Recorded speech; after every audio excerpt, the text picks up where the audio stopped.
Good afternoon students, I am your physical education teacher. और आज का जो हमारा टॉपिक है वो है स्पोर्ट्स विमेन इन इंडिया। अब जो ये टॉपिक है हमारा sports participation women in India, तो जो सबसे पहले ओलंपिक स्पोर्ट्स स्टार्ट हुई थी वो हुई थी 1896 में, जो कि वर्ल्ड की सबसे बड़ी टूर्नामेंट है ओलंपिक स्पोर्ट्स।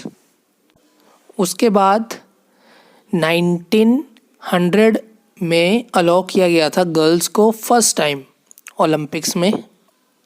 1952 में इंडिया ने अलाउ किया था और 4 गर्ल्स को या कह लो वुमेन्स को खेलने के लिए अलाउ किया था पहली बार ओलंपिक में। और जो सबसे पहली हमारी जो वुमेन थी वो थी पीटी उषा को, जिसने क्वालिफाई किया था फाइनल में 400 मीटर रेस में। लॉस एंजलिस में हुई थी ये ओलंपिक्स।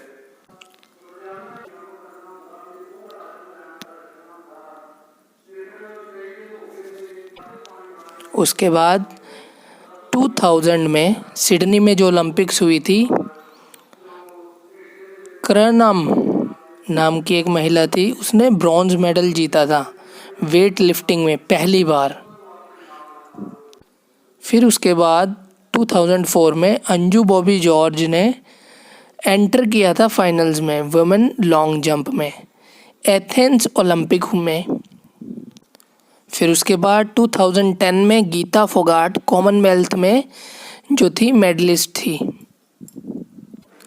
फिर उसके बाद 2012 में साइना नेहवाल ने ब्रॉन्ज मेडल जीता था बैडमिंटन में। और इसी के साथ मैरी कॉम ने ब्रॉन्ज मेडल जीता था बॉक्सिंग में। फिर उसके बाद बारी आती है 2016 के ओलंपिक्स की, तो उसमें Sakshi Malik won bronze medal in wrestling. उसके बाद पीवी संधू, जैसा कि आप सब जानते ही होंगे, काफ़ी पॉपुलर पर्सनैलिटी बन चुके हैं अब ये, won silver medal in badminton games Olympic. चलिए अब आगे बात कर लेते हैं कुछ फैक्टर्स की जो रिस्पॉन्सिबल है for less participation of womens in the field of sports. वैसे ये कोई टॉपिक तो नहीं है, पर लेकिन कभी कभार लिखने के लिए आपके पास मटेरियल ना हो तो ये सब कुछ ऐड करके आप मतलब अपना अट्रैक्टिव और काफ़ी अच्छा आंसर को जो है आप एलेबोरेट कर सकते हैं एग्ज़ाम्स के टाइम पर।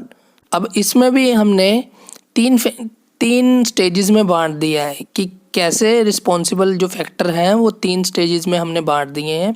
पहला जो है वो है फिज़िकल फैक्टर, दूसरा है साइकोलॉजिकल फैक्टर, तीसरा है सोशियोलॉजिकल फैक्टर। तो सबसे पहले बात करेंगे हम फिज़िकल फैक्टर की। तो पहले के टाइम पे लैक ऑफ फिटनेस और वेलनेस की वजह से जो है वुमेन्स को पार्टिसिपेशन नहीं की जाती थी। और फीमेल एथलेटिक ट्रायल, ये एक प्रॉब्लम होती है जो काफ़ी वुमेन्स को आती है जब हम स्पोर्ट्स में आगे जाते हैं। तो ये हम थोड़ी देर बाद डिस्कस करेंगे। आगे चलते हैं फिज़िकल फैक्टर की। तो lack of confidence, lack of interest of spectators, less noise of female coach, less media coverage, personal safety, less education of womens. ये तो हो गया हमारा साइकोलॉजिकल फैक्टर। अब बात करते हैं सोशियोलॉजिकल फैक्टर्स की। तो सोशियोलॉजिकल फैक्टर्स में सबसे पहले हमारे पास है lack of time for sports activity, male dominant culture in the sports, attitude of society towards women, sports participation। अब जो नेक्स्ट है हमारा स्पेशल कंसिडरेशन, जो हमने लास्ट में बात की थी हमारे पहले फैक्टर में, फिजिकल फैक्टर में, जो कि था फीमेल एथलेटिक ट्रायल। हाँ, तो इसकी बात हम करेंगे अब। स्पेशल कंसिडरेशन है ये। इसके अंदर 2 फैक्टर हैं। एक है मेनार्के और दूसरा है menstrual dysfunctioning. Menarche, it is the first menstrual bleeding and is a central event of female puberty. उसके बाद जो मेंस्ट्रुअल डिसफंक्शन है उसके अंदर है इट इज़ अ डिसऑर्डर और irregularity of women's menstrual cycle. In other words, abnormal bleeding during the menstrual cycle. कई बार हमारे को एग्ज़ाम्स में क्वेश्चंस आ जाता है। लास्ट टाइम जो प्रैक्टिकल हुए थे तो प्रैक्टिकल के टाइम पे वाइवा में भी ये क्वेश्चन पूछा गया था कि फीमेल ट्रायड क्या है। तो ये दो कंडीशंस हैं फीमेल ट्रायड की जो कि काफ़ी बार नहीं पता होती किसी को। तो इसके ऊपर थोड़ा सा फोकस करना, और एग्ज़ाम्स में भी इस टाइप का क्वेश्चन आ जाते हैं। 1 मार्क्स में आ सकते हैं, 2 मार्क्स में आ सकते हैं, 1 वर्ड आ सकता है, इलेबोरेट करने के लिए आ सकता है। अब जो हमारा एक पॉइंट था फीमेल एथलेटिक ट्रायड, तो उसके अंदर क्या है कि 3 बीमारियां एक दूसरे के साथ इंटरलिंक्ड होती हैं जो कि फीमेल को बाद में आगे जाकर प्रॉब्लम क्रिएट करती हैं। अब जो पहली इलनेस है वो है ओस्टियोपोरोसिस। ये ओस्टियोपोरोसिस नाम की एक इलनेस है। और जो दूसरी है वो एनोरिया है।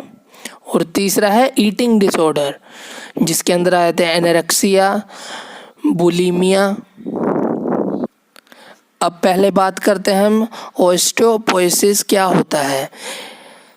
It is a skeletal disorder, मतलब ये हमारी बोन से रिलेटेड है illness, which refers to the decrease bone material content, मतलब कि कैल्शियम की कमी हो जाती है कई बार, जिसके कारण कुछ विटामिन्स की कमी हो जाती है, जिसके कारण हड्डियों से स्केलेटन से रिलेटेड इलनेस हो जाती है।